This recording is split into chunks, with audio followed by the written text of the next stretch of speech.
Mr. Wrestling Caucus. I'm Peter A. A Smiley Arriaga. I just took 2 drops of Mucinex, so if I seem a little slow, sorry. Make sure you're subscribed to the Wrestling Caucus anywhere you get podcasts, and make sure you follow us on Facebook, Twitter, Instagram. Facebook.com/The Wrestling Caucus, Twitter @Wrestling Caucus, and Instagram @The Wrestling Caucus.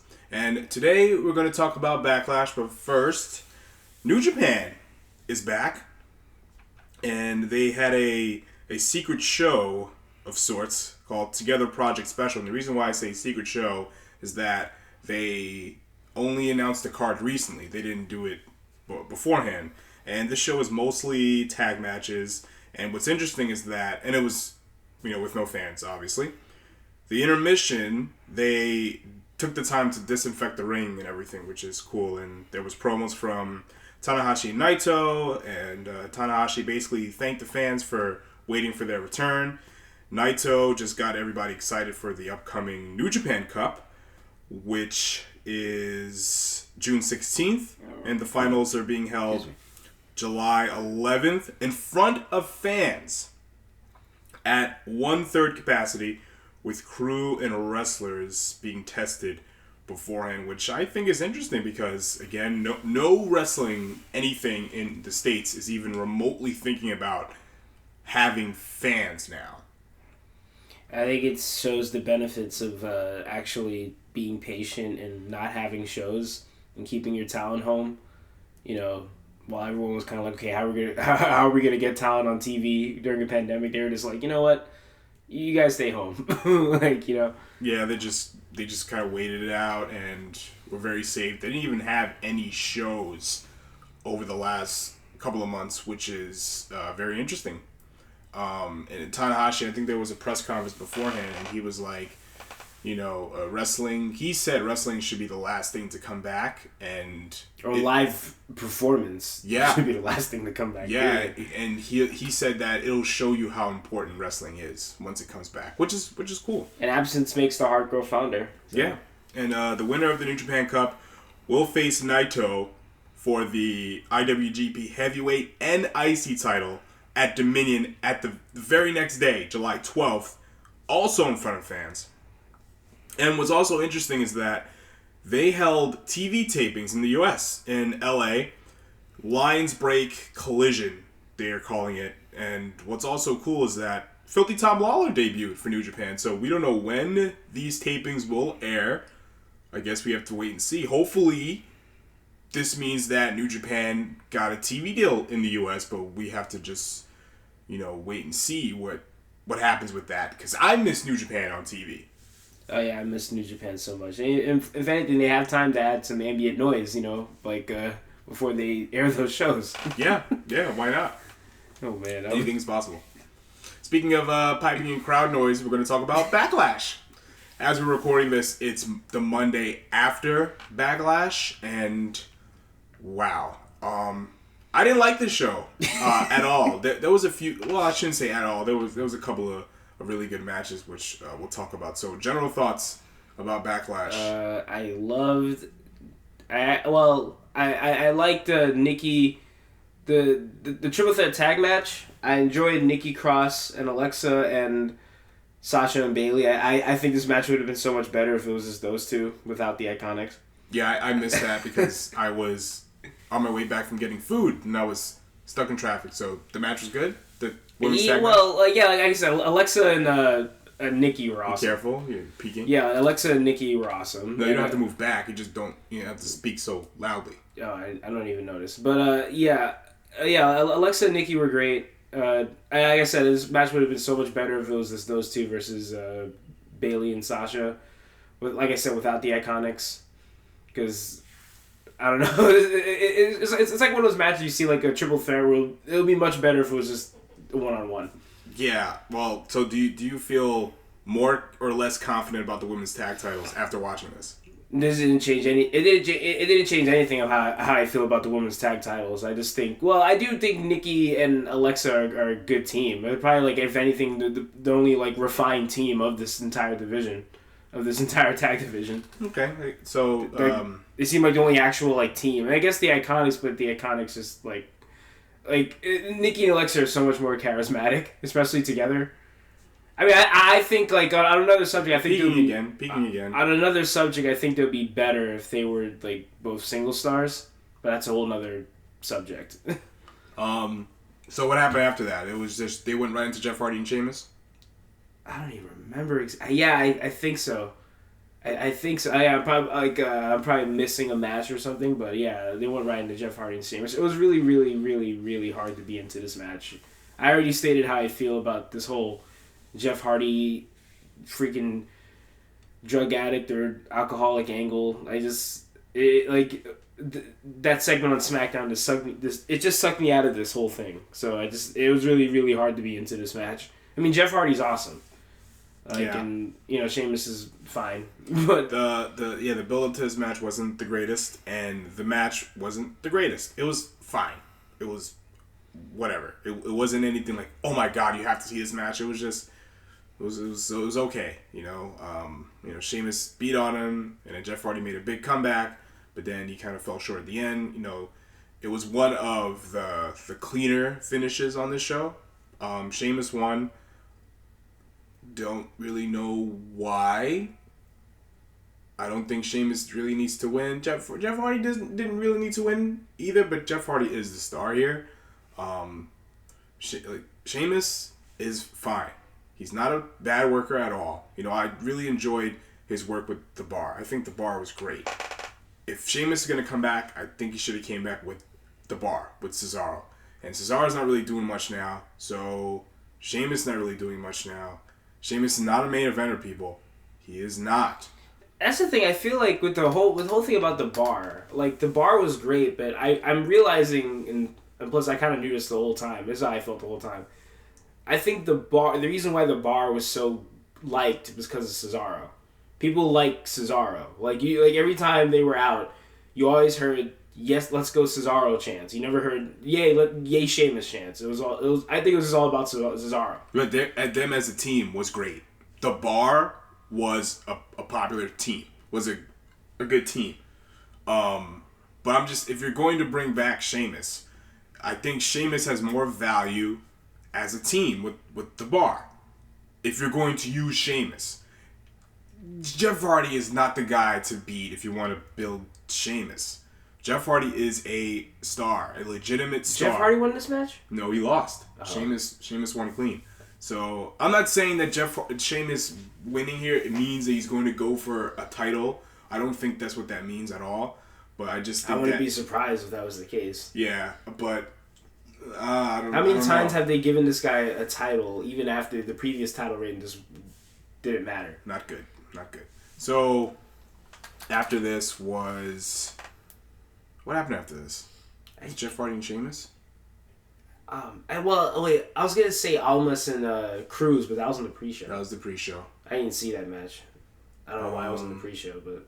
Oh, Asuka and Nia Jax. Oh, yes. Raw Women's title. No good. Man, I was every time Nia lifted up Asuka for anything, my heart stopped. I was just constantly in a state of worry during this match. I mean, it started off fine. They did it how they were supposed to do it.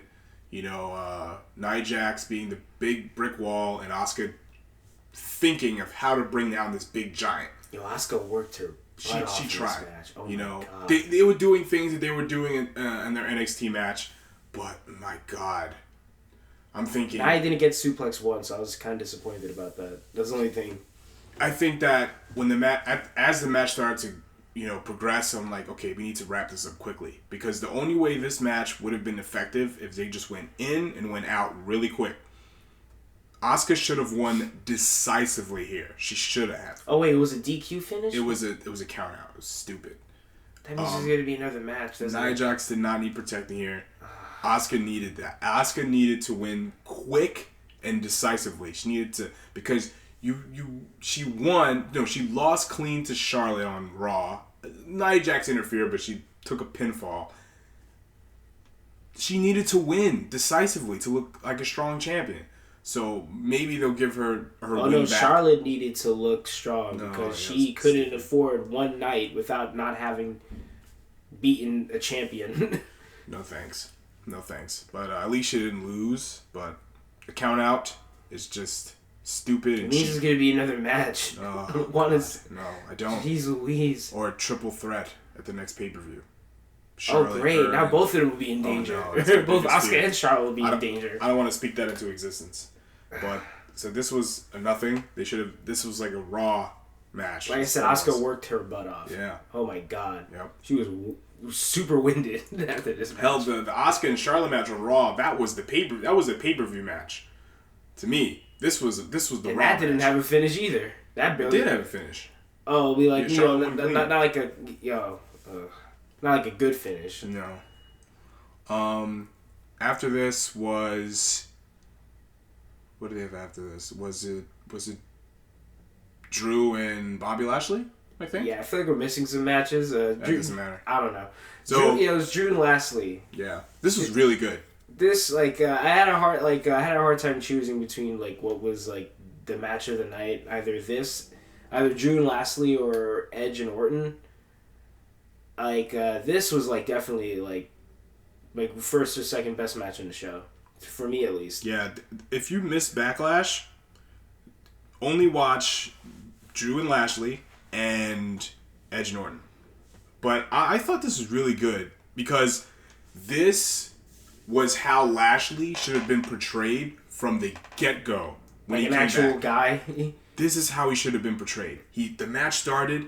Before the match started, he immediately Lashley put Drew in the Master Lock full Nelson. Immediately weighed him down, and Drew was selling this like it was death. And you hear him like breathing, having trouble breathing and stuff like that. It was awesome. He threw him on his head at one point in the match too. Yeah, that was a wonky spot, but Lashley was a monster, and he beat on him, and Drew made a massive comeback, and then Lashley came back, and I thought that they made me feel there was a lot of drama in this too. They made me feel like Lashley was going to win. I'm like, holy shit, they might win. Oh my god. It was to the point where I was surprised that he lost.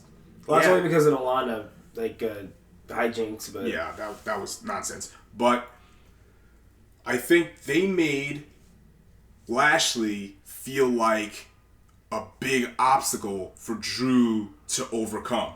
Even though they didn't make him overcome it in the best way, but like I said, literally the only thing I didn't like was like the inclusion of Lana. The Lana stuff they need to it's just they need to get rid of her. At this point, can anyone buy that they're married? I feel like 2 weeks ago they should have just ended this whole storyline marriage. Like every time I see them on screen, I think like, why is this guy still like with Rusev's wife?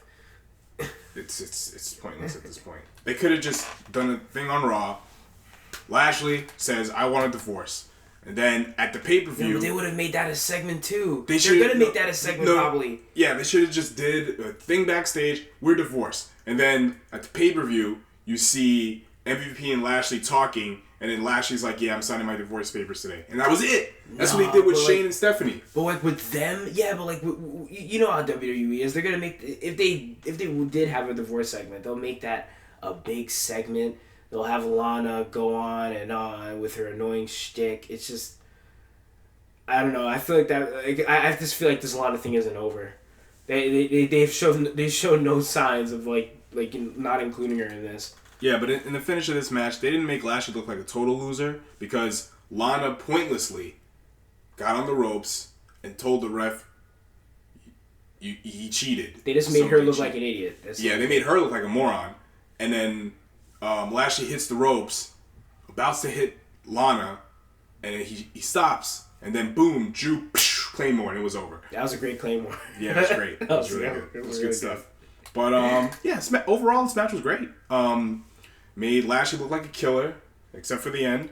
But it felt like Drew went through something. He went through an obstacle.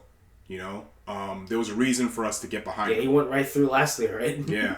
But it was good right stuff through him. overall. Made Lashley look strong overall. Oh, wait a minute. We are missing a match. Yeah, there was that impromptu cinematic. Oh, well, we'll discuss that in a second. Christ. It was we missed Braun Strowman and The Miz. Oh, good. What, boy. What is there to say about this? There's a lot to say about this, actually. It has nothing to do with the actual match. It has to do with the Universal title. It means nothing. Yes. Nothing. Nothing this title means now. It's bullshit. It's okay. You have a tag team. You couldn't have anybody else.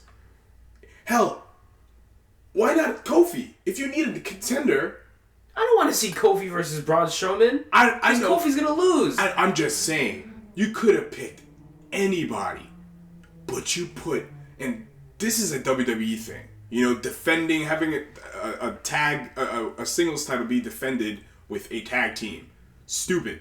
And the match was a nothing. It was nothing. It was really nothing. It made the title look stupid. It made Braun look like, well, Braun, on paper, you could say, okay, Braun went through two people. But it's like, again, Braun Strowman. No, he went through 1.5 wrestlers. He went through Morrison, who's a full wrestler, Miz, who's half a wrestler. Yeah, it's like Braun Strowman is the paper shredder for tag teams. It's like, you made the tag teams look stupid. You made the Universal title look stupid. And the build for the match was Miz and Morrison pulling pranks. It's like... this is literally a Nickelodeon. Yeah, no, well, it was almost as Nickelodeon. Not as Nickelodeon as the Street Profits versus the Viking Raiders. I can't really call them the Viking Raiders. But anyway, it's like...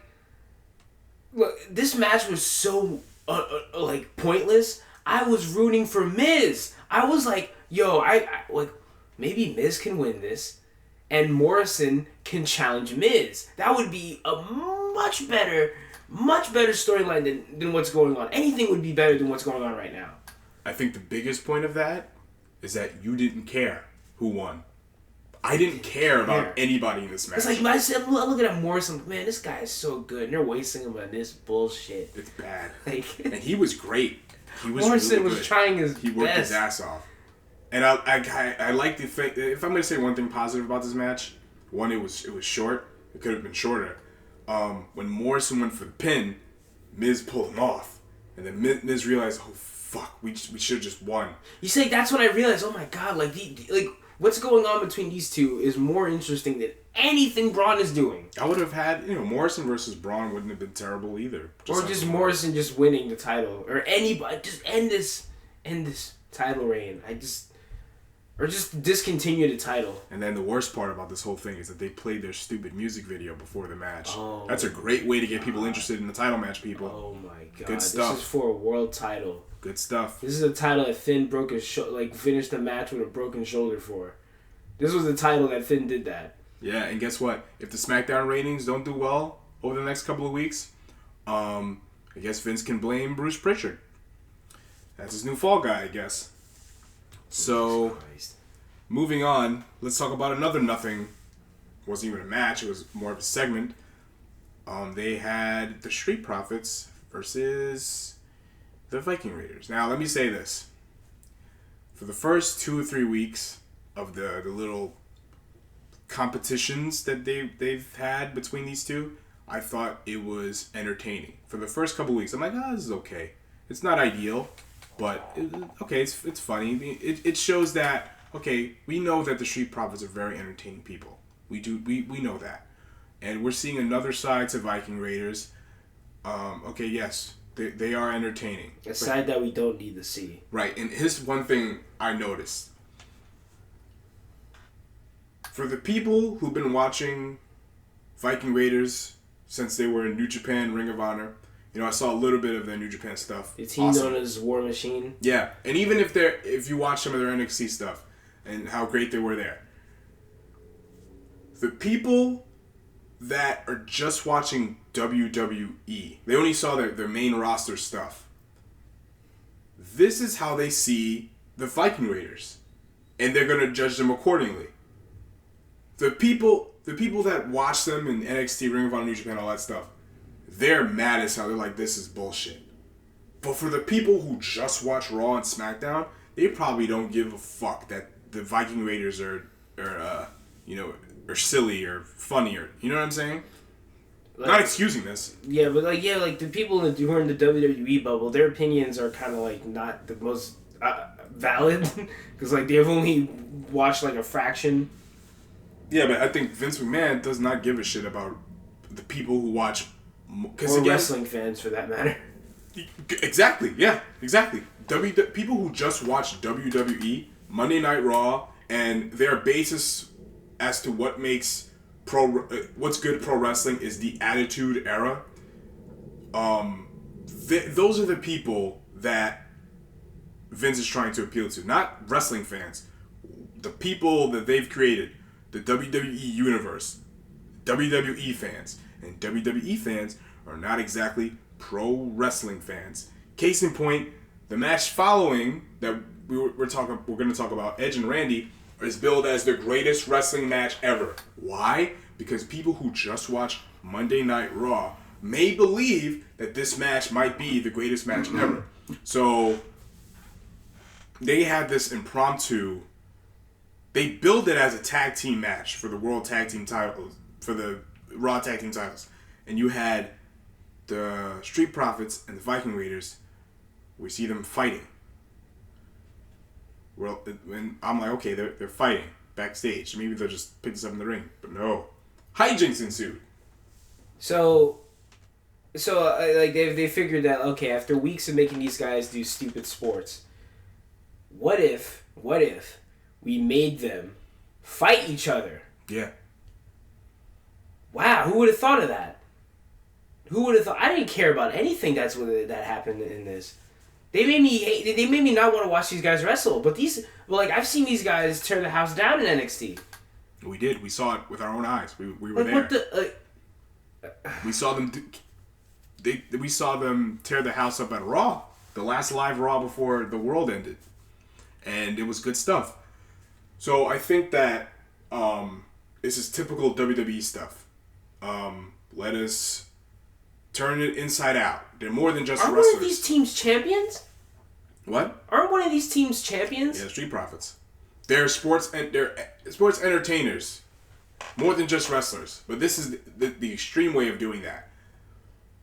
So they probably thought, okay, people want to see them wrestle, be wrestlers. So let's show them fighting each other. Then right after that, let's show them the sports entertainment side of them. And more hijinks ensued. You see one of the Viking Raiders hold up a bowling ball, and the other one held up a spear with shields. And the Street Profits picked up golf clubs, and they threatened to beat each other with them. Then they started to fight again. Then they destroyed Braun Strowman's car. And then more things happened. Then they did this stupid thing where they both jump into a dumpster, which is apropos. No, well, this is exactly what Vince thinks about them. This is exactly what Vince thinks about NXT people. This is what he thinks about us. The tag team division. This is what he thinks about. This is what he thinks about the tag team division, and this is what he thinks about fans like us who like wrestling. They're all trash. No, they're trash. They're all trash. The tag team division is garbage in WWE's eyes. Jesus they do not like Christ. tag teams. This was an overblown nonsense of nothing. There were parts of it that were funny, but... Yeah, I thought the Randy Orton and Edge match was overproduced. You thought that was overproduced? Oh, boy. At first. I actually thought about it. But this was not anything. It was like the tag teams jumped into the dumpster. That's what they did. They jumped, and then a monster attacked them. Who could possibly want to see these guys wrestle after this? Exactly. Who could possibly want to watch any tag team anything in this company? These are two great tag teams. Great tag teams. And they were shown as garbage. They were garbage. Total garbage. Literally, because they jumped into garbage. And then the ref comes. The ref tells them, guys, you have a tag team match going on now. Right? Then the ref looks at one of the Viking Raiders. Oh, you're cute, and you're not so much. Yeah, because that's the shtick. That's the catchphrase. That's what this is Drake and Josh. Don't you get it? This is like you have the member of the Viking Raiders who's attractive with the ladies, and the guy who's married is not attractive. No, I get it. It's Drake and Josh, everybody. I love comedy in wrestling. Don't get me wrong. I love comedy in wrestling. But it needs to be sprinkled. It needs to be sprinkled in appropriately. You can't just take the whole bottle of sprinkles and pour it on the ice cream. That's WWE comedy. They take everything. They pour the whole jar out. And it's for one person only. One person thought it was funny. Vincent Kennedy McMahon. It's his show. It's his playground. And they're lucky there are no fans now because this would have died a death. And now when you watch on Raw tonight, they're going to have them in a wrestling match. And if there were fans there, they probably wouldn't care because they just saw them jump into garbage. We saw the tag team division flushed in the toilet. Or Vince might have them do what the Joker did in Dark Knight. He'll break a pool cue in half and just have them fight to the death with the sticks. Yeah, they kind of overcompensated a little bit. They were like, okay, they want to see them wrestle, so let's have them fight. But we also want to do our bullshit, so let's have them do some bullshit. And then have them fight so they won't think that they're not wrestlers. And me trying to explain this, and I'm like, holy shit. WWE needs to... They just recently reevaluated their creative team. They consolidated it, and they just have Bruce Pritchard in charge of Raw and SmackDown. Guess what these people need to do right now? They need to rethink how you do your tag teams. Rethink how you do that. Or don't have them at all. Don't have them at all. Please. Like that's the thing, like... This is what I say about the women's tag team division. Like this company can barely present their tag division, their men's tag division, like a tag division. What makes you think? And they just started building their women's division. What makes you think they can have a women's tag division if this is what they do with their tag teams, with their other tag teams? Guess what? Sasha Banks and Bayley, they're gonna jump into a dumpster too. We already know. did. They did the second they put those two in therapy, but that's a whole nother. That's a whole nother show. Oh my god. Oh man, so this was a waste of time. So let's talk about the main event, which I thought was great stuff. Edge and Randy Orton, the greatest wrestling match of all time, and that makes me laugh just saying that. But you know, we're wrestling fans. We understand that this is not the greatest match ever. Randy Orton and Edge understand this is not the greatest match ever, but guess what? Definitely the best match in the show. Best match of the show. Yeah, the best Backlash match. You can argue that. Yeah, probably. One of the best Backlash matches, aside from Randy Orton and Mick Foley, Backlash 04. On that same card, Triple H, Shawn Michaels, Benoit, the world title. Let's see. Backlash. It's probably one of the best Backlash matches. That Fatal 4-Way from 2007. Shawn Michaels, Edge. Randy Orton was in it too, and John Cena. Yeah, that was good stuff. Yeah, Randy Orton and Edge have been a part of great Backlash stuff. So yeah, this is probably one of the best matches in Backlash history. Like, I was very, very annoyed with like the crowd noise. I understand why people appreciated them, especially, having to watch shows with like 1/3 of a crowd, and then it was kind of a breath of fresh air to hear what an actual crowd sounds like. Even though I wasn't really a fan of it. I didn't think it was needed. But, because, really, if you just put Edge and Orton out there, just put them out there and let them have the match that they had, they without the stupid marketing or whatever, they still would have had the best match in the show. But, you can do, I guess, with all the other stuff, all the other wacky stuff we've been talking about with WWE, I guess you can do a lot worse than a really great Randy Orton Edge match with some crowd noises attached to it. You can do a lot worse. So yeah, I mean, I was annoyed with the extra sprinkles, but I appreciated the actual product. Yeah, I don't have a problem with the crowd sweetening. I do have an issue with you have the people in the crowd, and then we hear at the same time the crowd sweetening track, and then we see the performance center people mouthing things. You see, that's that was one of the things that you don't need. That's what I'm saying. The two guys who are in the ring right now don't need that to have a great match. Every problem I had with this match had nothing to do with Edge and Randy. When was the last time you saw Randy Orton work this hard? Yeah, not in a long time. But Edge, the last time I saw him work this hard was that Hell in a Cell with Jeff Hardy.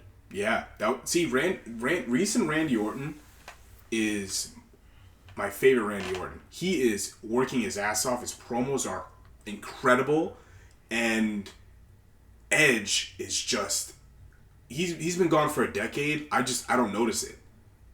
His promos are just as good, and I would hold this match up against. I don't know if I put it above, but I hold it up against his Undertaker stuff. Unbelievable. Randy Orton too. Yeah, you can like put it in like on a similar plane, like definitely beneath it, because like the Edge and Undertaker, that was naturally another level. I guess what I'm saying is, if you're going to talk about some of the best matches Edge has had, I mean, this is on that list. It's like I would say his stuff with Kurt Angle was incredible. His stuff with Undertaker and this is the best WWE program of the year.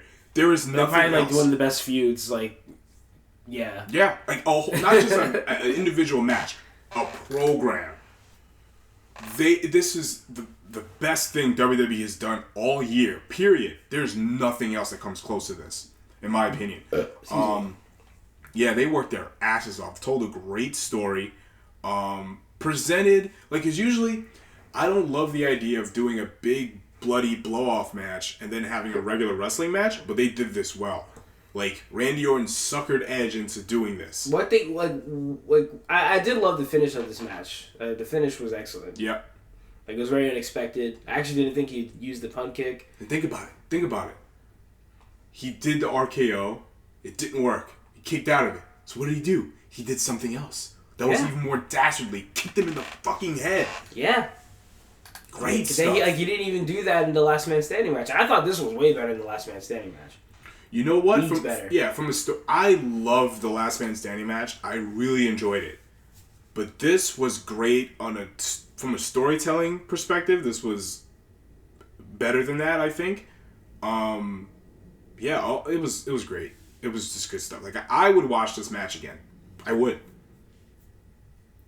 Yeah, in terms of watching it again, like I said, it was hard to distract myself from the crowd noises. But like, the more I think about it, like I said, you could have done. It could have been a lot worse than this. And Edge and Randy like over delivered. They were awesome. So what do you think they go from here? I don't know, honestly. Like, Last Man Standing match to a 1-on-1 match. Like, what could you pop, like a Russian roulette? Like, I don't know. Like, Randy Orton just walks out with a 6-shooter. We're gonna end it. Like, you know what I would do? This is kind of ballsy. He told Edge to go home with his family. I would do a Hell in a Cell match, or 2 out of 3. Best 2 out of 3 falls? Yeah, they could do that at SummerSlam.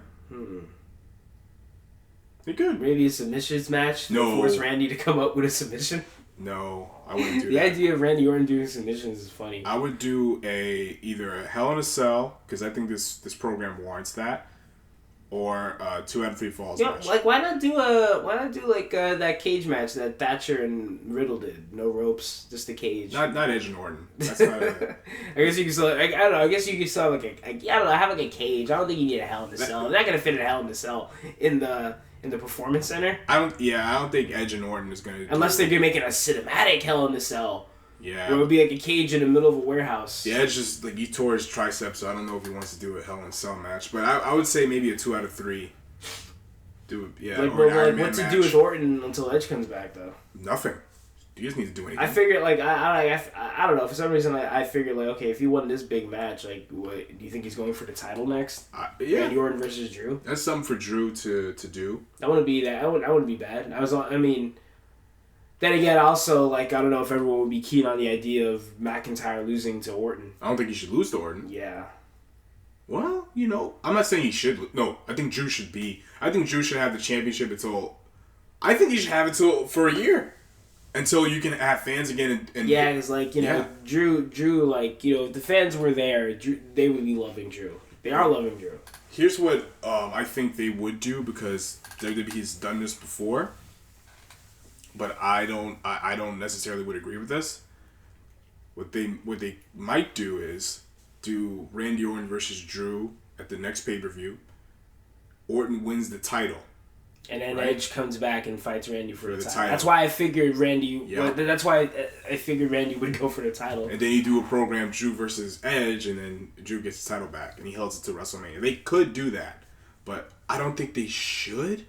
But maybe, because they've done that stuff in the past. You know, they had The Rock come back, beat CM Punk, but CM Punk had the title forever.